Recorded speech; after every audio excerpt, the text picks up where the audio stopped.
turn your cell phones off or turn them down. Maybe you should.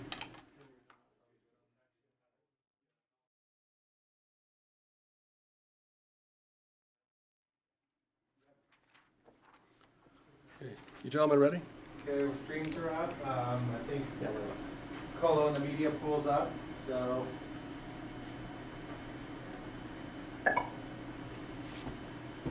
Do you have any further instruction for the media partners, or are you ready to go, Adam? I think we're ready. I don't see any more than what we've tested.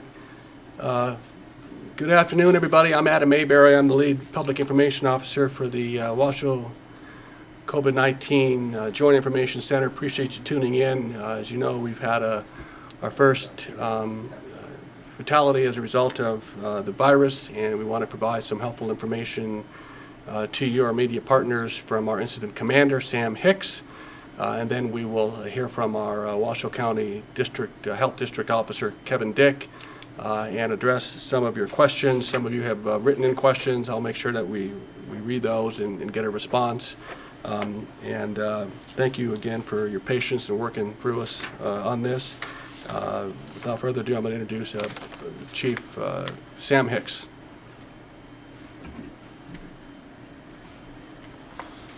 Good afternoon. My name is Sam Hicks. I'm the incident commander for Washoe County COVID-19. To start with, our team would like to express our deepest gratitude and sympathies to the deceased family and friends. It's a tough time, and our thoughts and prayers are with you.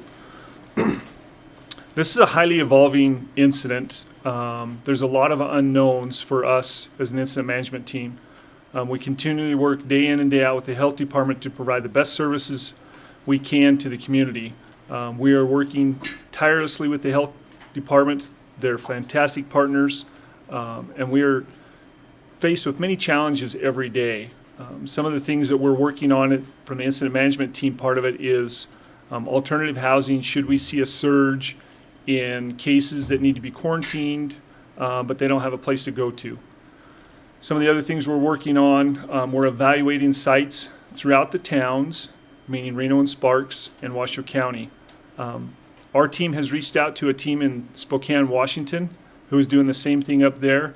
They're faced with the same challenges we are in the fact that we don't have good numbers or ideas on how to combat this. What we do know is that social distancing, hygiene is a huge part of this pandemic. And if we can please stay home, social distance yourself, that is the number one way that we can flatten the curve here. We're really struggling with this. Essential businesses that are open, please tell your employees if they're sick to stay home. I would recommend implementing screening for those businesses that are open for your employees. The health department has guidelines on screening for their employees, and if an employee is sick, send them home so that they can get better. That's the only way we can combat this curve and flatten it out. We continue to see numbers increase daily. The health district officer can talk about that. Our goal is to flatten the curve, and I can't stress enough, please help us spread the word to look at the Washoe County Health Department website for guidance on social distancing, isolations, any other ideas to help curb this pandemic. Thank you. Have a good day.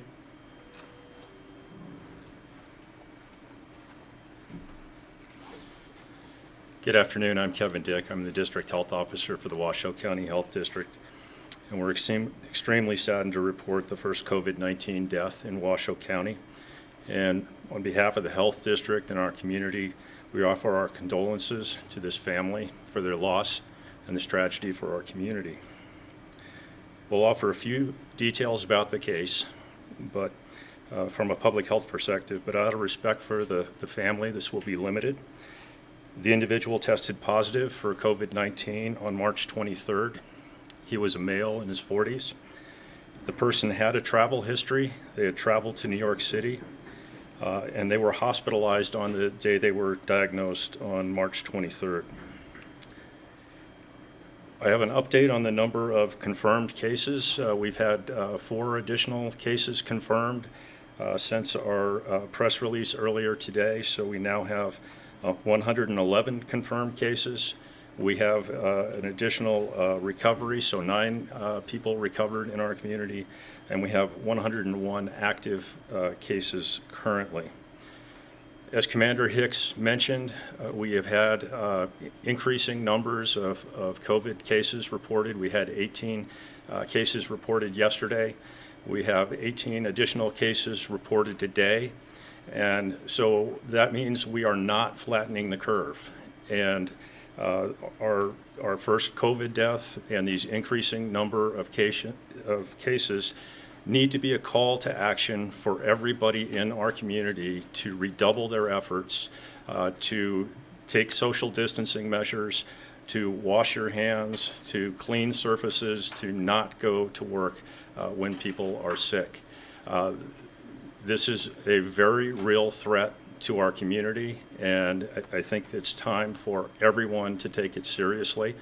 I can tell you that I've been quite disturbed with what I've heard from some of our case investigations of people that have been diagnosed with COVID-19 in our community that were out shopping while they had symptoms, who had gone to work when they had symptoms.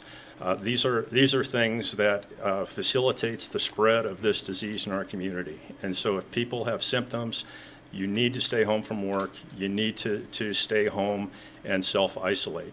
I've also heard that we have employers in our community that have told workers that they need to come to work even if they're sick.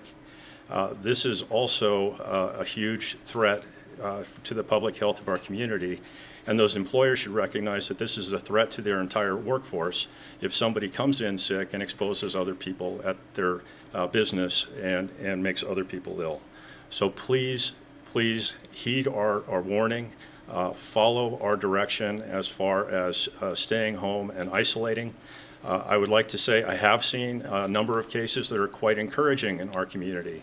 Was out the other day and observed that people were social distancing while they were walking around to avoid other people that they encountered. I was at a store that had social distancing measures in place where they had places marked for people to wait in line with their shopping carts before checking out. They had social distancing marks in front of the deli counter for where people should stand. They had plexiglass up to protect their cashiers. So I'm very pleased to see those actions being taken. I'm aware that they're not being taken everywhere, so I would encourage everyone to think about how they can set up their operations if they are an essential business to be protective and to provide for that social distancing. So with that, I would like to thank Incident Commander Sam Hicks. He has my full support, as does his incident management team. He's been a great partner in this. We'll continue to work together to address the needs of our community. And with that, I will turn it back. I'll ask a question. You'll ask a question, okay. And then we'll just play off of each other. Thank you. Thank you, Kevin. I do have a few questions from some of you out there. I'm gonna read the questions, and then I think most of the questions are going to be directed to you, our District Health Officer, Kevin. Dick, has this man been in close contact with others in the community? Thank you, Adam. So this gentleman, we did do a case contact investigation with him, and I did identify some close contacts that the individual had, and our epidemiology team has followed up and contacted those cases for them to be self-quarantined and observing for any symptoms that may develop. I have 5 questions left. With the increase in patients in Washoe County, are we seeing an increase in the number of hospitalizations, or are these cases being treated at home? So fortunately, the vast majority of the cases that we have are able to self-isolate at home to recover. But with the increasing number of cases, we have seen an increase in hospitalizations that have occurred. We currently have 14 Washoe County residents that are hospitalized for COVID-19.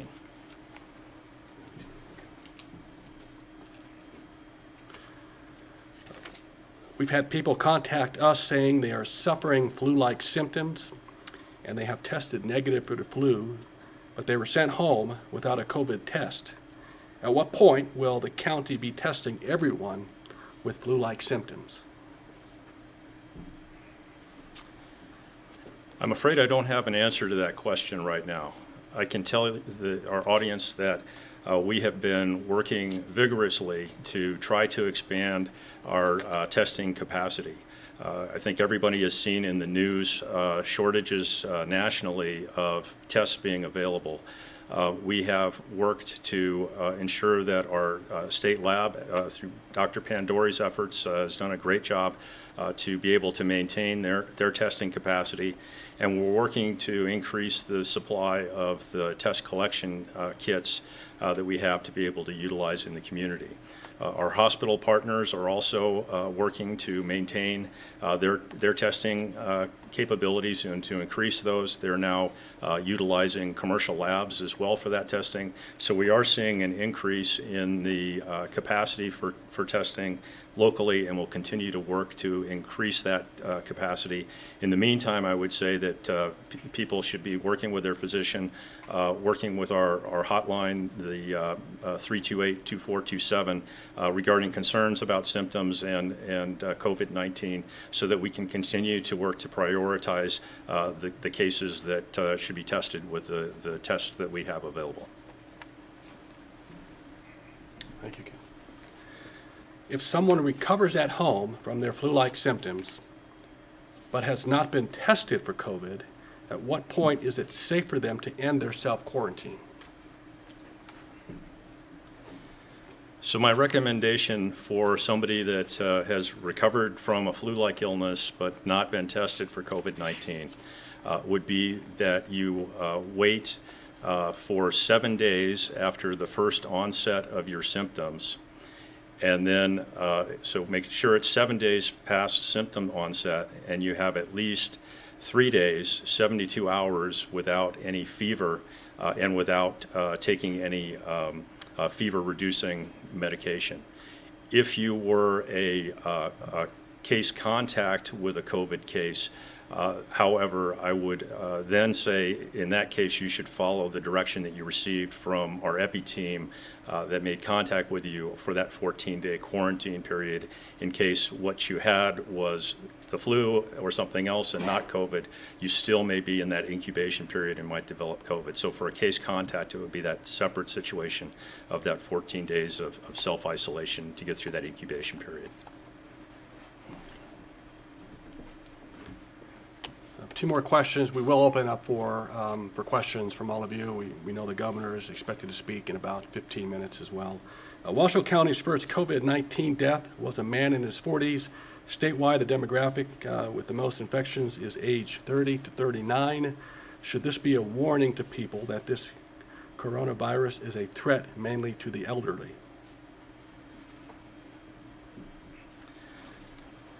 So I think that this should be a warning to all of us, that we have a fatality that's an individual in their 40s. That's our first fatality in our community. We've heard a lot about how our elder population of 60 or older is at greater risk of having severe COVID and of potential death from the COVID disease. But this is a warning to all of us that we all are susceptible, that we can die from COVID. We have seen across the country, we've seen cases where a young infant and children have died from COVID disease. As far as the high number of cases of people in their 30s, I think that those people may be more active and have more different contacts in our community. They may have a sense that they don't need to be as concerned because they aren't in that elder population. But I would caution everybody to be careful and to follow our direction, because if you are susceptible to getting the disease, even if it doesn't make you severely ill, that then also makes you a person that can be transmitting this disease in our community and potentially transmitting that to other loved ones that you have that are in those higher risk categories.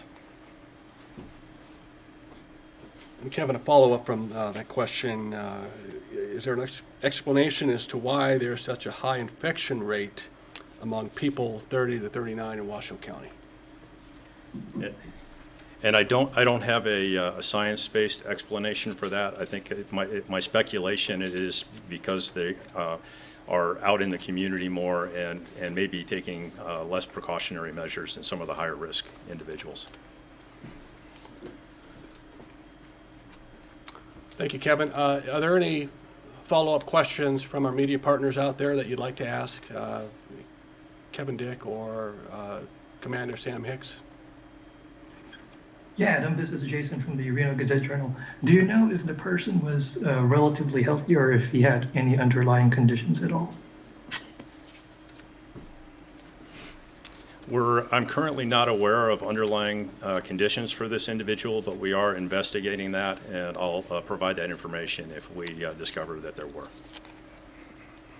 Hi, Kevin. It's Bill Denser from the Review-Journal. Of the 14 who are hospitalized, are any of them in ICU? Can you give us any information on that?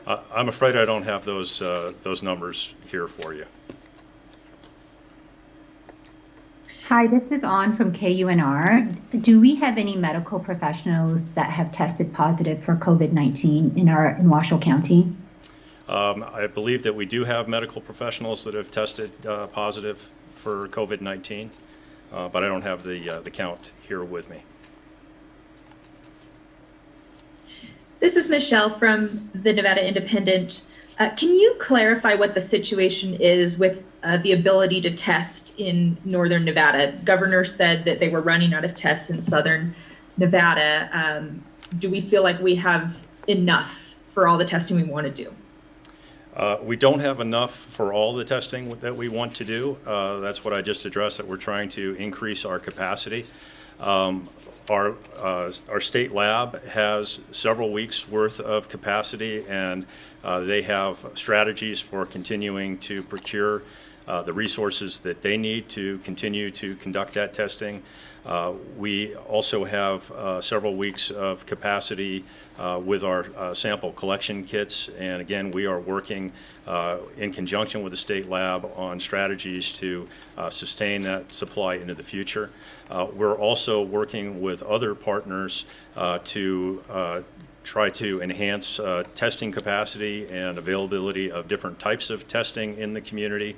I know our hospitals are working to ramp up testing, so we're hopeful for some positive outcomes of some of the measures that we're taking now that will allow further expansion of testing in the future.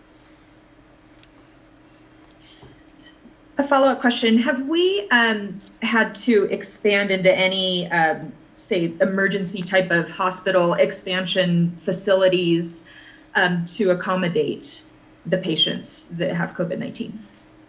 We haven't had to expand our capacity as far as treatment for patients. Several of our hospitals have taken action, though, to establish emergency department triage facilities where they've used some of our or obtained their own hospital tent facilities so that they can triage people that are coming to the emergency department with respiratory syndromes. And so they're doing that to try to keep people out of the emergency department so that other people aren't exposed there. But it's for that triage measure, not for additional capacity for treatment. This is On from KUNR again. Do you have any updates with regards to PPE? Okay, I was getting a little echo there, but I think the question was whether I have updates on PPE equipment. And I can tell you that our incident command team is working aggressively to try to procure additional PPE for our community through commercial routes of procurement. We've also received some supply from the Strategic National Stockpile of PPE. That supply for Nevada was provided at less than 25% of the resource request, but at least we did receive that supply out of the stockpile, and that has been distributed to our acute care hospitals here in the community. This is Michelle again. We've heard that there were some companies that have made major donations of masks and other types of equipment, and there was even a shipment from FEMA, I guess, that came in on Friday. How fast are we burning through the PPE equipment? I don't know if you know statewide, but maybe just in Washoe County. How much demand is there for that stuff? Well, I think the demand is exceeding our supply currently, and that's why we are prioritizing on the allocation of PPE to the acute care hospitals, but I don't have a figure to give you on the burn rate for it. One more question. You mentioned that employers are potentially telling their employees to show up whether they're sick or not. Is that something that the county is going to go investigate and possibly enforce? I mean, how widespread is this, and is it that kind of action necessary? What I would like to do is to have people heed our message, to not have people come in if they are sick, but I would not rule out that we would begin taking action against employers if we can show that those allegations are substantiated. So, Thank you. thank you. Question for Commander Hicks. This is Stanton Nicolo. Is the county monitoring supplies in the grocery stores, and how are we doing as far as supplies go? This is Sam again. We are not monitoring supplies in the grocery stores at this time. I'm not sure if the county, a branch of the county is doing that on the side, but that's not one of our tasks that we've been tasked with as of right now. Thank you. We are going to have another press conference for you tomorrow at 11 o'clock that will include our statements from our key elected leaders in the region, the Washoe County Chair, our mayors of our cities. So we'll provide the appropriate information to you here in short order for a press conference tomorrow, Monday, at 11 a.m. We appreciate you tuning in. If you have any follow-up questions, you need any clarification, just simply reach out to me. You should have my contact number. And we have a pretty active team on the Joint Information Center. We'll make sure that we follow up with you. So thank you all for tuning in, and we'll look to see you tomorrow. Thank you.